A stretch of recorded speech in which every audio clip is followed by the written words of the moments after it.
আসসালামু আলাইকুম। সবাইকে স্বাগত জানাচ্ছি আমার দেশ টপ নিউজে। সঙ্গে আছি তাহমিনা তাসির। শুরুতেই জানিয়ে দিচ্ছি সংবাদ শিরোনাম। কলকাতায় বাংলাদেশ উপ হাই কমিশনের দিকে আসা বিক্ষোভকারীদের ব্যাপক লাঠিচার্জ। হাতিয়ায় চর দখল নিয়ে সংঘর্ষ, নিহত 5। মাঠ প্রশাসন ও পুলিশের আশ্বাসে বুকের জোর বেড়েছে সিইসির। ভারত পাকিস্তান থেকে আসবে 1,00,000 টন চাল। সরকার দীপু দাসের পরিবারের পাশে রয়েছে। এবার বিস্তারিত। ভারতের পশ্চিমবঙ্গের রাজধানী কলকাতায় বাংলাদেশ উপ হাইকমিশনের দিকে আসতে যাওয়া বিক্ষোভকারীদের ব্যাপক লাঠিচার্জ করেছে পুলিশ। মঙ্গলবার হিন্দুত্ববাদী দলগুলো হাতে লাঠি ও গেরুয়া রঙের পতাকা নিয়ে হাইকমিশন অভিমুখে আসে, তখন তাদের আটকে দেয় পুলিশ।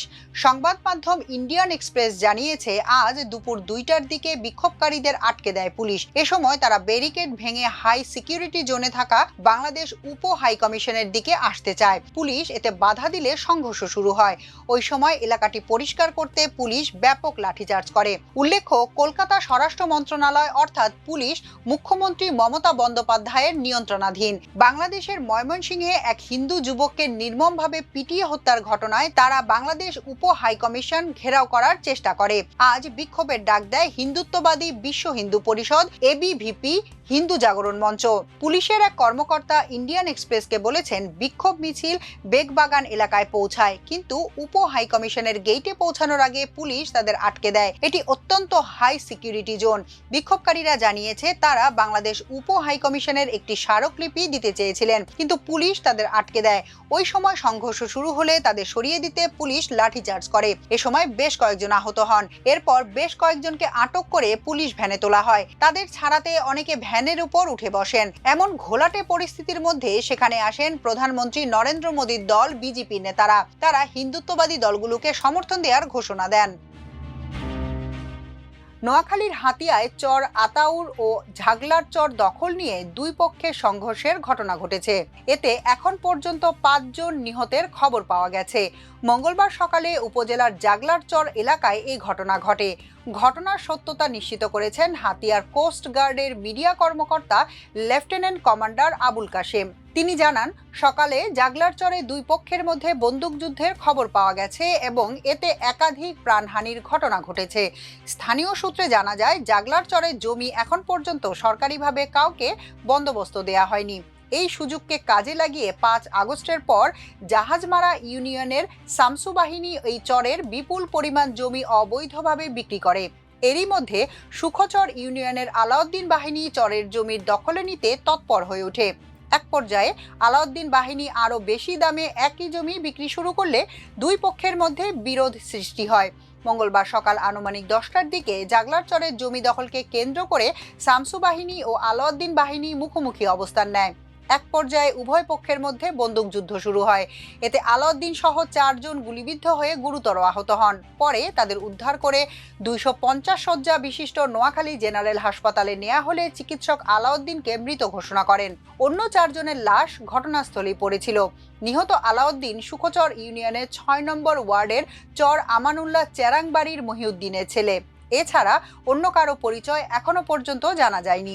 স্থানীয়দের ধারণা, দুর্গম চরাঞ্চলে আরও হতাহতের ঘটনা ঘটতে পারে এবং নিহতের সংখ্যা বাড়ার আশঙ্কা রয়েছে। হাতিয়া থানার ওসি মোহাম্মদ সাইফুল আলম জানান, 5 জনের মধ্যে 1 জনের লাশ নোয়াখালী জেনারেল হাসপাতালে রয়েছে এবং বাকি 4টি লাশ ঘটনাস্থল থেকে উদ্ধার করা হয়েছে। দুর্গম চরাঞ্চল হওয়ায় পুলিশ বিকেল 4:30টার দিকে ঘটনাস্থলে পৌঁছাতে পারে। ময়নাতদন্ত শেষে মৃত্যুর প্রকৃত কারণ জানা যাবে বলে জানান তিনি। আসন্ন ত্রয়োদশ সংসদ নির্বাচন এবং গণভোটে রিটার্নিং কর্মকর্তা সহ মাঠ প্রশাসন ও পুলিশ কর্মকর্তাদের নিরপেক্ষভাবে দায়িত্ব পালনের নির্দেশ দিয়েছেন প্রধান নির্বাচন কমিশনার এএমএম নাসির উদ্দিন। তিনি বলেন, কোনো ধরনের পক্ষপাতিত্ব নিয়ে কাজ করবেন না। পেশাদারিত্বের সঙ্গে নিরপেক্ষভাবে কাজ করতে হবে। সুষ্ঠু নির্বাচনের জন্য মাঠ প্রশাসন ও পুলিশের আশ্বাসে অসম্ভব রকমভাবে বুকের জোর বেড়েছে। মঙ্গলবার সকালে রাজধানীর আগারগাঁওয়ে নির্বাচন ভবনের অডিটোরিয়ামে ডিসি, এসপি, সব রেঞ্জের ডিআইজি, বিভাগীয় কমিশনার ও আঞ্চলিক নির্বাচন কর্মকর্তাদের সঙ্গে সম্মেলনে তিনি একথা বলেন। এ সময় 4 নির্বাচন কমিশনার, ইসি সচিব, বিভিন্ন মন্ত্রণালয় সচিব ও বিভাগের প্রতিনিধি, আইজিপি, বিভাগীয় commissioner, DIG, police commissioner, returning officer ও জেলা প্রশাসক, এসপি, আঞ্চলিক নির্বাচন কর্মকর্তা সহ সংশ্লিষ্টরা উপস্থিত ছিলেন। নির্বাচনী আচরণবিধি লঙ্ঘনের বিষয়টি উল্লেখ করে প্রার্থীদের উদ্দেশ্যে প্রধান নির্বাচন কমিশনার বলেন, আমরা দেখেছি ঢাকা শহর পোস্টারে ছেয়ে গেছে, কিন্তু আপনারা যে সরাচ্ছেন তা কিন্তু দেখছি না। তিনি বলেন, ইসি এখন অভিযোগ দাখিলের দপ্তর হয়ে গেছে। মানুষকে জানাতে হবে কোথায় অভিযোগ করবে।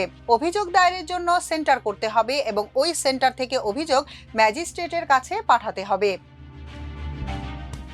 ভারত ও পাকিস্তান থেকে মোট 1 লাখ মেট্রিক টন চাল কিনবে সরকার। এতে মোট ব্যয় হবে 459,83,165 টাকা।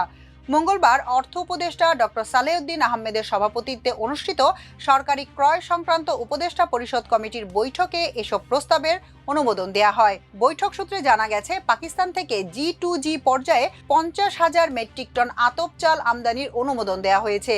এ চাল কেনা হবে ট্রেডিং কর্পোরেশন অব পাকিস্তান থেকে। এতে ব্যয় হবে 241,52,27,500 টাকা। প্রতি মেট্রিক টনের দাম পড়বে $395 খাদ্য মন্ত্রণালয়ের প্রস্তাবের প্রেক্ষিতে এই চাল আমদানির অনুমতি দেয়া হয়েছে। এছাড়া 2025-26 অর্থবছরে আন্তর্জাতিক উন্মুক্ত দরপত্রের মাধ্যমে ভারতের মেসাস পাত্তাভি অ্যাগ্রো ফুডস প্রাইভেট লিমিটেডের কাছ থেকে প্যাকেজ 9 এর আওতায় 50,000 মেট্রিক টন নন বাসমতি সিদ্ধ চাল কেনা হবে। প্রতি মেট্রিক টনের মূল্য ধরা হয়েছে প্রায় $356। এতে ব্যয় হবে 217,53,55,665 টাকা। খাদ্য মন্ত্রণালয়ের প্রস্তাবের প্রেক্ষিতে এই চাল আমদানির অনুমতি দেওয়া হয়েছে। এছাড়া বৈঠকে কয়েক ধরনের সার, সয়াবিন তেল, রাইস ব্র্যান্ড অয়েল ও মসুর ডাল আমদানির অনুমতি দিয়েছে সরকার। আজ মঙ্গলবার বিকেলে ময়মনসিংহের তারাকান্দায় দীপুর পরিবারের সদস্যদের সঙ্গে সাক্ষাৎ করেছেন শিক্ষা উপদেষ্টা CR আবরার। এ সময় উপদেষ্টা বলেন, কোনো ব্যক্তি আইন তার নিজের হাতে তুলে নেয়ার অধিকার রাখে না। সব নাগরিকের নিরাপত্তা ও মর্যাদা রক্ষায় সরকার অঙ্গীকারবদ্ধ। তিনি বলেন, বাংলাদেশ একটি আইন শাসিত রাষ্ট্র। আইনের শাসন বজায় রাখা রাষ্ট্রের দায়িত্ব। দীপু দাস হত্যায় জড়িত 12 জনকে গ্রেফতার করা হয়েছে। ঘটনার তদন্ত চলছে। যারা দায়ী তাদের সবাইকে যথাযথ প্রক্রিয়ায় আইনের আওতায় আনা হবে। শিক্ষা উপদেষ্টা বলেন, বর্তমানে কিছু দুষ্কৃতকারী সমাজে বিভাজন সৃষ্টি করে অস্থিরতাকে উস্কে দেওয়ার চেষ্টা করছে। এ ব্যাপারে সবাইকে সতর্ক থাকতে হবে। তিনি বলেন, সরকার দীপু দাসের পরিবারের পাশে রয়েছে। তাদের আর্থিক ও কল্যাণমূলক সহায়তা করা হবে। এ ধরনের সহিংসতার বিরুদ্ধে আইন তার পূর্ণ শক্তি প্রয়োগ করবে। এখনকার মতো এ পর্যন্তই। সবাই ভালো থাকুন, সুস্থ থাকুন আমার দেশের সঙ্গে। চ্যানেলটি ভালো লাগলে সাবস্ক্রাইব করুন। আল্লাহ হাফেজ।